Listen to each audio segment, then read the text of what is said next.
Closed captioning for News 12 is brought to you by Kenneth Nugent.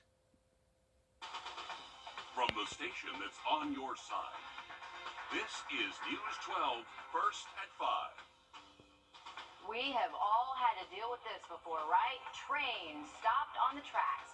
Well, now it's impacting professional sports, and lawmakers are worried the delays will put people at risk. But first, we're heading into an Easter weekend with the chance for rain. Yeah. On that weekend outlook in just about 10 minutes. All right, thanks for that, Riley. Just into our newsroom within the past half hour, the Richmond County Sheriff's Office tells us a 67-year-old man shot his 40-year-old son in the back with a crossbow. They say it happened just before 3 o'clock today at a home near Milledgeville Road and Rock Creek. The suspect then barricaded himself inside his house.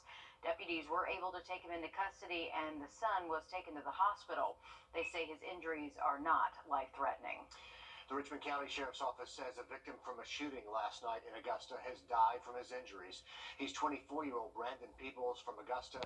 Reports say he was shot in the torso last night around 11 on Prague Court. That's just a couple of miles away from Fort Gordon's Gate 1. No details about a suspect yet, but the Sheriff's Office says it's now investigating an active homicide.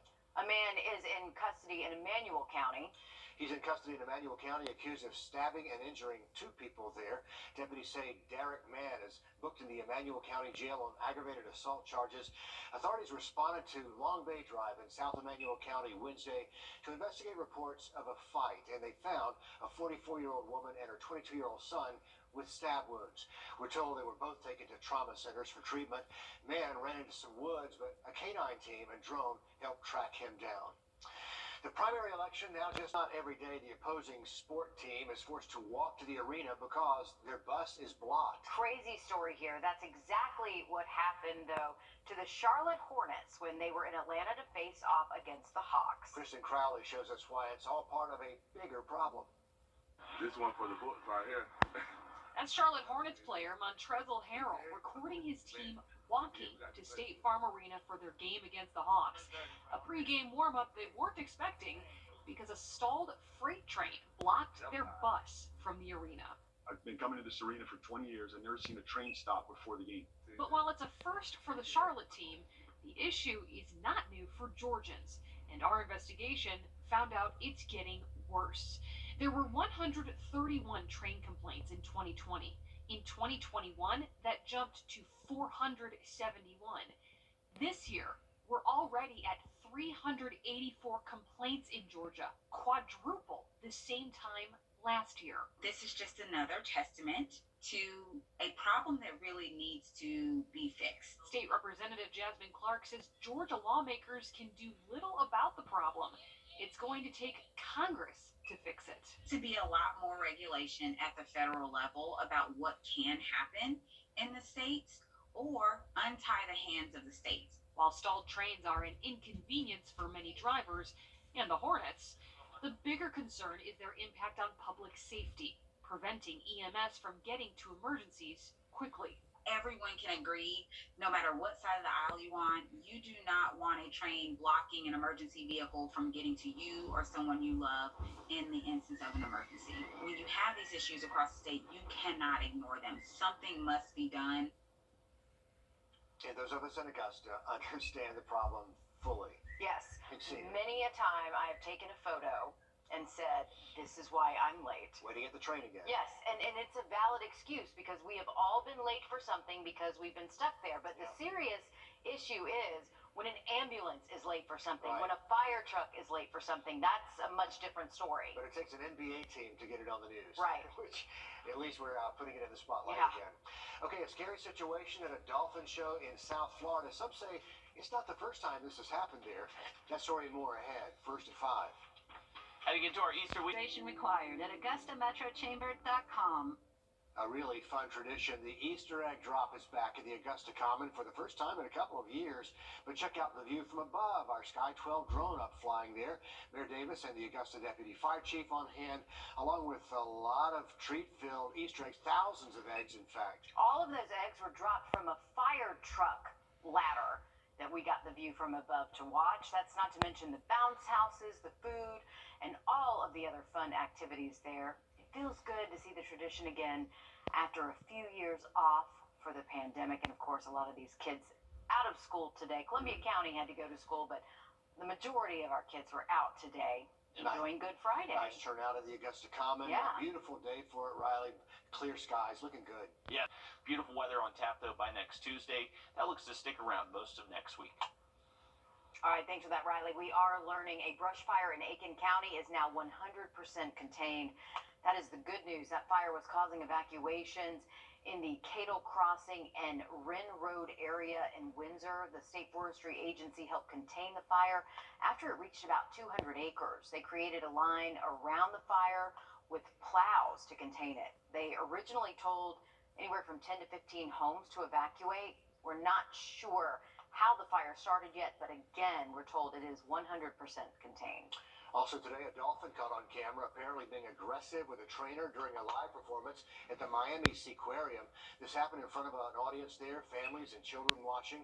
One witness says there was some kind of struggle there, but the trainer does finally manage to swim back to the side of the pool there and kneel while they closed everything down. An animal law attorney for PETA says the same dolphin reportedly rammed another trainer 2 years ago. But in a statement, the Seaquarium says the dolphin and trainer accidentally collided and the dolphin reacted by striking the trainer.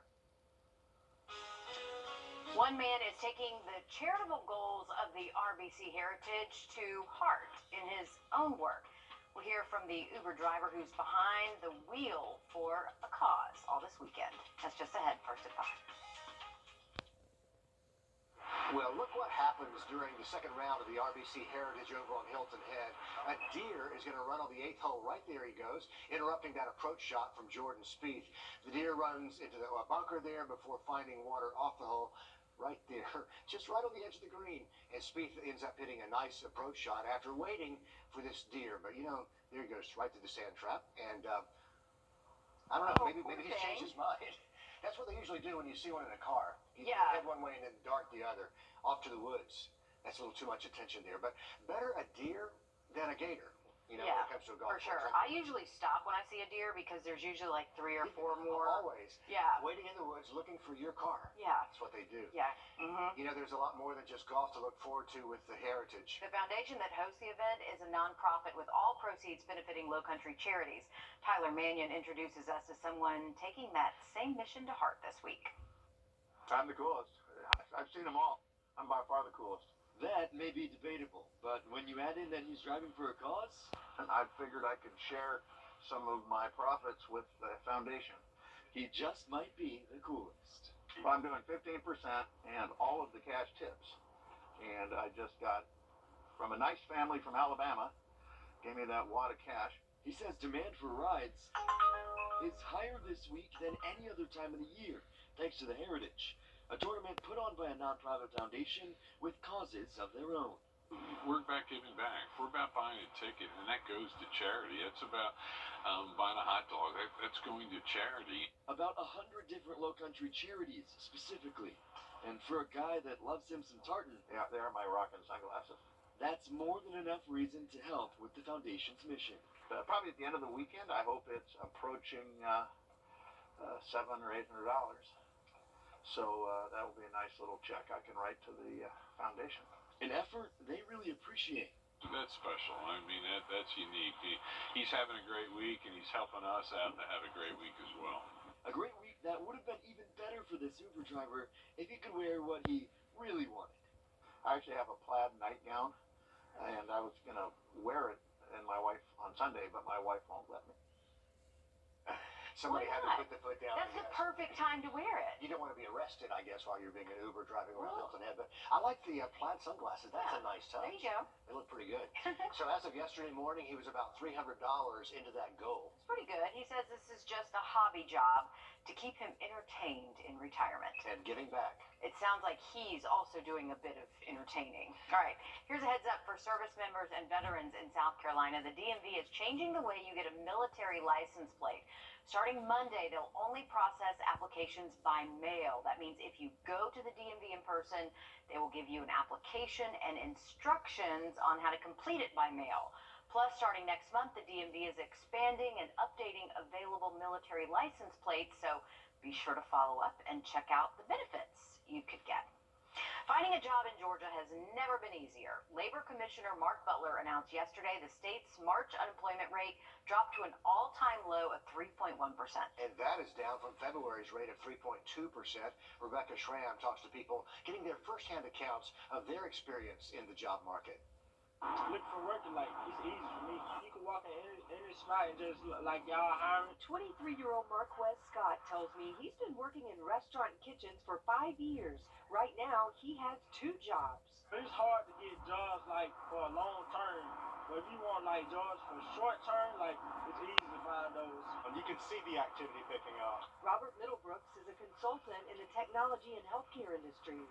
When I say I get more emails from recruiters about job openings, I'm getting more and more of those every day. According to the Georgia Department of Labor, Georgia's unemployment rate dropped in March to an all-time low of 3.1%. Since last year, the job sectors in Georgia with the most gains: accommodation and food services, administrative and support services, and professional, scientific, and technical services. And Georgia is breaking other records too. Right now we have the largest number of people in the workforce. That's everybody who's either working or looking for work. Labor Commissioner Mark Butler tells me wages across the state are rising, a trend he's actually seen since fall of 2020. Those rising wages, he says, are what's behind the rising inflation, a situation he predicted then would not be temporary. Those costs had to be passed on to consumers. That's where you're seeing, this record inflation. And that's why you're seeing, your groceries cost more, going out to eat costs more. The upside for workers with such a tight job market, on-the-job training in your dream career has never been easier. The report says there are currently more than 300,000 unfilled jobs in the state. So if you're looking, now's a good time. Well, into our Easter weekend, we are expecting. Charleston County Parks took to Twitter to share a really cheesy email they just received. Somebody wrote in suggesting using queso for the lazy river at the water park there. That actually sounds good. Fantastic idea. The emailer saw an ad at Moe's suggesting the change and thought it was a good idea. They said we could all just float in the river with a bag of chips and a long twisty straw and just, have the time of our lives. In the afternoon. But the park system says there just aren't chips large enough for people to float on the lazy river or twisty straws capable of sucking up queso. They thought about this. Even so, the representative replied they would pass it up the chain of command and we'll just see where it goes. We don't know. Yeah. But I love great ideas. Yeah. It's pretty imaginative. And now we all want chips queso. And queso. Yeah. Down the lazy queso river. Yes. That is an interesting idea there. Our Continues. A man turns himself in to police hoping to clear his name. Instead, he spends more than a month in jail. This was the hardest 6 weeks. I've never been in those stripes. Now, he's finally back home with his son. But first, an ongoing issue reaching a critical point. Governor Brian Kemp declared a state of emergency, and it starts tomorrow over supply chain issues. He says the Peach State supply chain is still experiencing severe disruptions.